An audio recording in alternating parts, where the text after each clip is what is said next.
மூவேந்தர் ஆண்ட தமிழ்நாட்டில்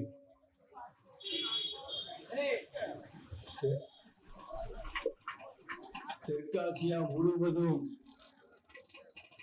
வணிகத்தை சிறப்பான முறையிலே நடத்தி சென்ற நமது சோழ மன்னருடைய ஆட்சியாக இருந்தாலும் சரி,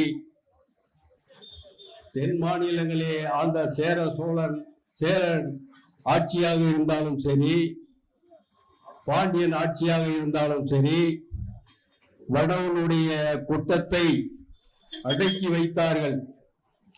வடவன் இந்த பகுதியிலே கால் எடுத்து வைக்க முடியாத அளவுக்கு அவர்கள் தடுத்தார்கள்.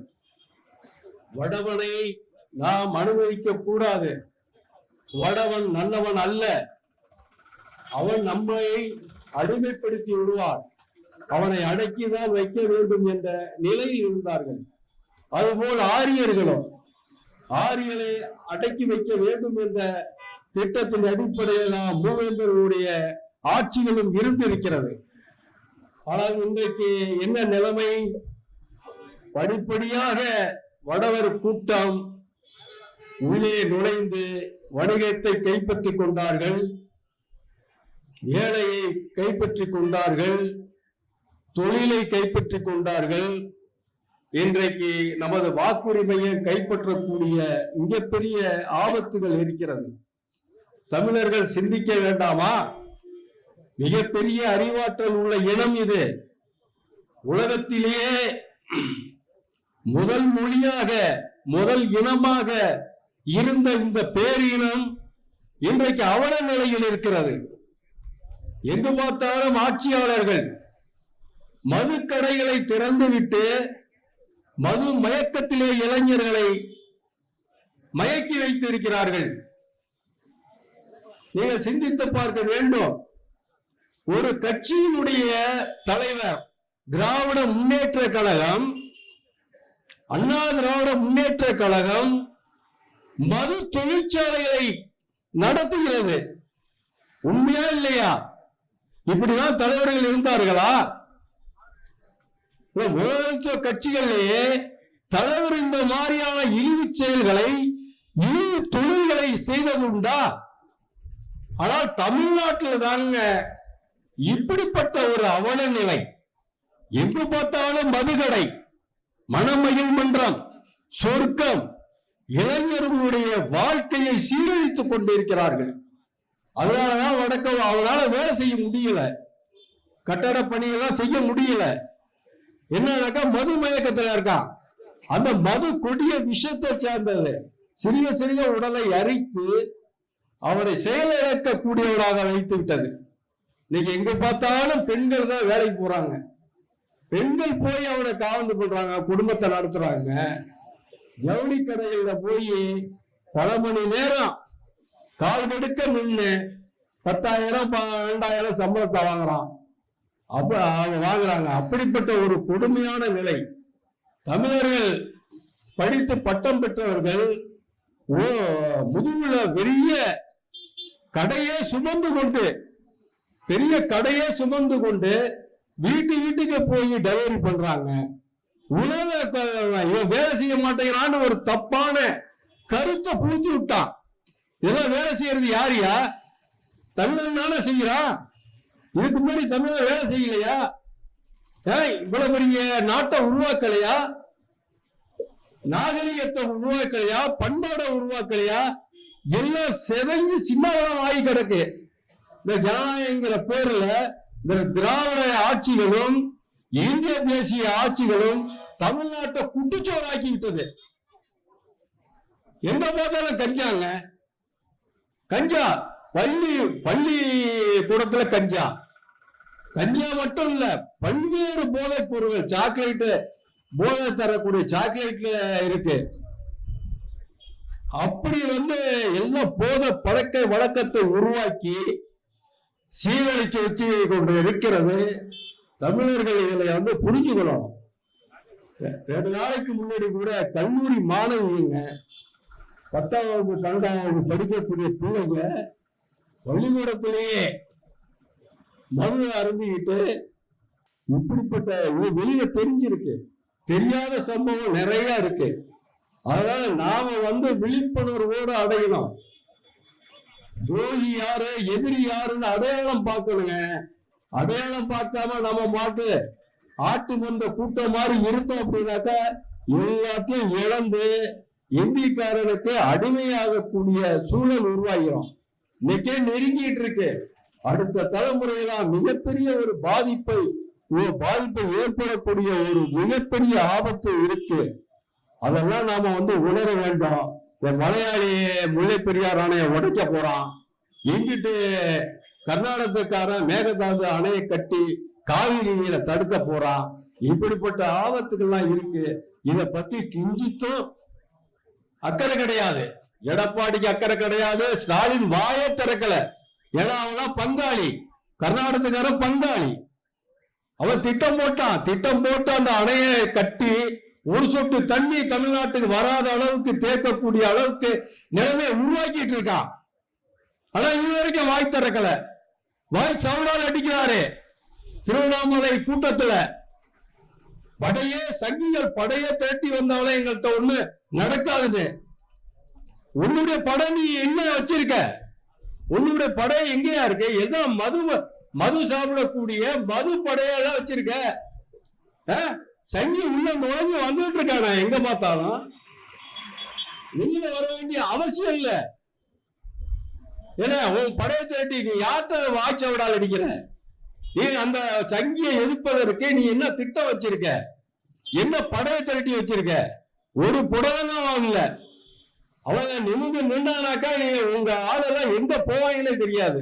ஏற்கனவே துண்டை காணா துணியை காணான்னு போவதுதான் இந்திரா காந்தி அடி அடிச்சு துண்டெல்லாம் தூக்கி ஆத்திர தூக்கி போட்ட கட்சி தான் திமுக. அப்படிப்பட்ட கட்சியை நம்பி நாம இருப்பது மிக மிக கேவலங்க. அதனால நாம விழிப்புணர்வோட இருந்து இந்த எஸ்ஐஆர் திட்டத்தை ரத்து பண்ணுவதற்கு நாம ஒரு பெரிய எழுச்சியை உருவாக்கி அதன் மூலமா செயல்பட வேண்டும் என்று இந்த ஆர்ப்பாட்டத்தை தாழ்வுடன் கேட்டுக்கொண்டு விடைபெறுகிறேன். நன்றி, வணக்கம். நம்முடைய இந்திய நாட்டிலே தேர்தல் என்பது ஆங்கிலேயர் காலத்திலே மாநகராட்சிக்கு அல்லது அரசுக்கு வரி செலுத்துவதற்கு மட்டும்தான் வாக்குரிமை உண்டு என்ற நிலைமை இருந்தது. அதற்கு பிறகு 1951ஆம் ஆண்டு நம்முடைய மக்கள் பிரதிநிதி சட்டத்தின்படி அந்த சட்டம் மாற்றப்பட்டு 18 வயது நிரம்பிய அனைவருக்கும் வாக்குரிமை. 2 நிபந்தனை தான். ஒன்று, அவர் 18 வயது நிரம்பியவராக இருக்க வேண்டும், அல்லது மற்றொன்று அவர் இந்திய குடியுரிமை பெற்றவராக இருக்க வேண்டும். இந்த 2 அடிப்படையில் தான் நம்முடைய இந்திய மக்கள் அனைவருக்கும் வாக்குரிமை அளிக்கப்பட்டது. அப்போது இந்த பொருள் குறித்து பாராளுமன்றத்தில் விவாதம் வந்த பொழுது கூட நேருவை பார்த்து பல உறுப்பினர்கள் கேட்டார்கள், இப்படி நீங்கள் நம் நாட்டிலே படிக்காத பாமர மக்கள் மிக அதிகம், அவர்களிடத்தில் இந்த வாக்கு சீட்டை கொடுப்பது என்பது ஒரு குழந்தையின் கையிலே இருமுனையா உள்ள கத்தியை கொடுத்து விளையாட சொல்வது போட்டார்கள். டபுள் எட்ஜ் பிளேடை நீ கொடுத்து விளையாட சொல்வதை போல. எனவே வாக்குரிமை அளிப்பதற்கு பல தகுதிகளை நிர்ணயிக்க வேண்டும் என்று வற்புறுத்தினார்கள். ஆனால் அதையெல்லாம் மறுத்து இந்தியாவில் உள்ள படித்தவர்கள், படிக்காதவர்கள், வசதி படித்தவர்கள், வசதி இல்லாத யாராக இருந்தாலும் 18 வயது நிரம்பினால் அவர்கள் இந்த நாட்டை ஆளுகின்ற உரிமை பெற்றவர்களுக்கு வாக்களிக்கின்ற உரிமை உண்டு என்பதை அந்த பாராளுமன்றம் உறுதி செய்தது. அதுதான் நம்முடைய மக்கள் பிரதிநிதித்துவ சட்டம், பீப்புள்ஸ் ரெப்ரசன்டேட்டிவ் ஆக்ட். அந்த சட்டம் நிறைவேற்றப்பட்ட இன்று வரை நடைமுறையில் இருந்து கொண்டிருக்கின்றது. இப்பொழுது திடீரென்று இவர்கள் வாக்குரிமை சீரமை என்ற திட்டத்தை அவர்கள் கொண்டு வந்திருக்கின்றார்கள். இது அவர்கள் சொல்கின்ற காரணம், இது நேருவின் காலத்திலும் இருந்தது, இந்திரா காந்தியின் காலத்திலும் இருந்தது, மற்ற அதற்கு பிறகு 7 முறை இந்த மறுசீராய்ப்பு நடந்துவிட்டது இந்தியாவில் என்று சொல்கின்றார்கள். ஒப்புக்கொள்கின்றோம். ஆனால் அவைகளெல்லாம் நடத்தப்பட்டவர்களுடைய நோக்கம் என்னவென்று சொன்னால், 10 ஆண்டுகளுக்கு ஒரு முறை இந்த மறுசீராய்வு நடைபெறும். அதனுடைய முழு நோக்கம் என்னவென்று சொன்னால், இறந்தவர்களுடைய எண்ணிக்கையை குறைப்பது, அந்த வாக்காளர் பட்டியலில் இருந்து இறந்தவர்களை நீக்குவது என்பது மட்டும்தான். என்றால் நமக்கு எல்லோருக்குமே தெரியும், நம்முடைய வாக்காளர் பெருமக்களாலும் சரி, நம்முடைய பொதுமக்கள் யாருமே நம்முடைய வீட்டில் ஒருவர் இறந்து விட்டார் என்று சொன்னால் அதை வாக்காளர் பட்டியலில் நீக்குவதற்குரிய படிவத்திலே நாம் நிரப்பி கொடுத்து நீக்குவது இல்லை. இதனால் 10 ஆண்டுகளுக்கு முன்பாக ஆயிரக்கணக்கான பேர்கள் வாக்காளர் பட்டியல் இருக்கின்ற காரணத்தினால் அதை நீக்குவதற்காக மட்டுமே இந்த பிரிவு அமல்படுத்தப்பட்டது. அதுவும் இது ஒரு இந்திய அரசியலமைப்பு சட்டத்தினுடைய ஒரு அங்கீகாரம் பெற்றது அல்ல.